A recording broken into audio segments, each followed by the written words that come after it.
Hi everyone, this is Team Mean Square Terror, and this is our NVIDIA Hackathon submission. This is a submission in the human impact track, and something which benefits the safety and security of New York residents.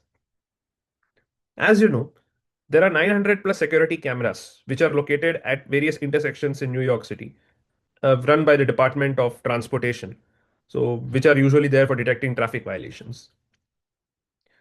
Through this software, we have tried to utilize this real-time footage, so which is, by the way, openly and publicly available for anyone to use on the internet. We have tried to utilize this public data for the benefit of New York residents. So our software analyzes these videos to detect any kind of suspicious activity, such as assault or robbery or illegal parking, and flags these videos, which can then be used by law enforcement officials for taking action. Without further ado, let me show you how this works.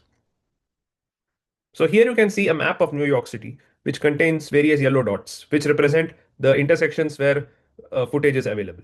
So if I click on one of the videos, here we can see the exact intersection. So Madison Avenue at 49th Street, and we can see that it's real-time footage as is seen from the timestamp.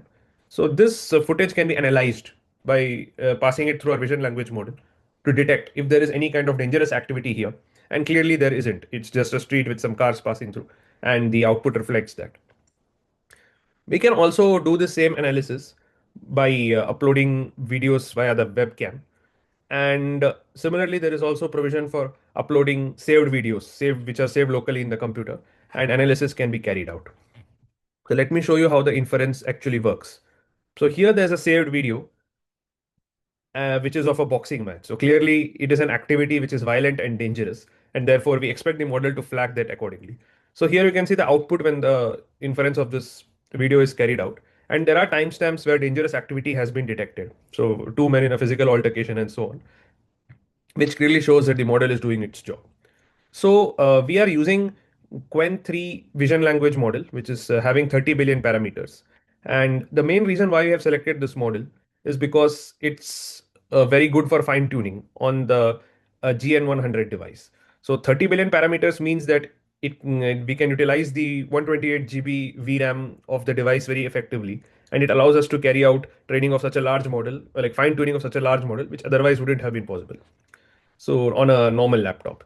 So we carry out this fine tuning on a custom annotated dataset of fight videos which we have, and we try to give it the correct kind of prompt to ensure that the model learns to detect the instances where there is any kind of dangerous activity in the video.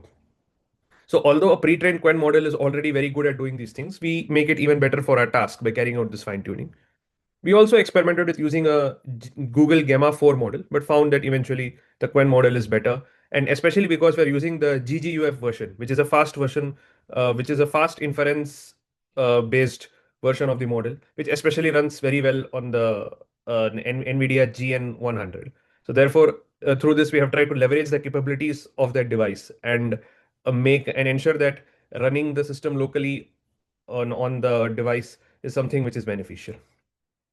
Now, I also want to show you one last interesting thing. We have also built a dashboard which allows us to do even further analysis. So here we have utilized various other open data sets of New York, so which includes 311 service requests and all NYPD complaints data, and also the motor vehicle collisions data set.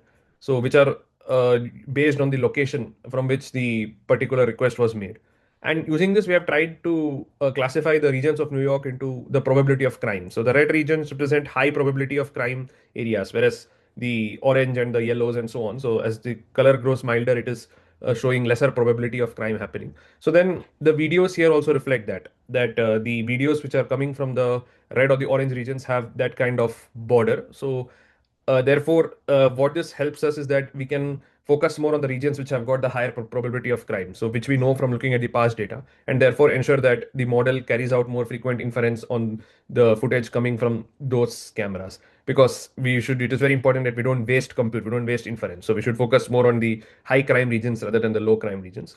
And this is something which we developed using other NYC open data, so which is available on the website and sort of augments our existing approach where we use the footage data and carry out inference.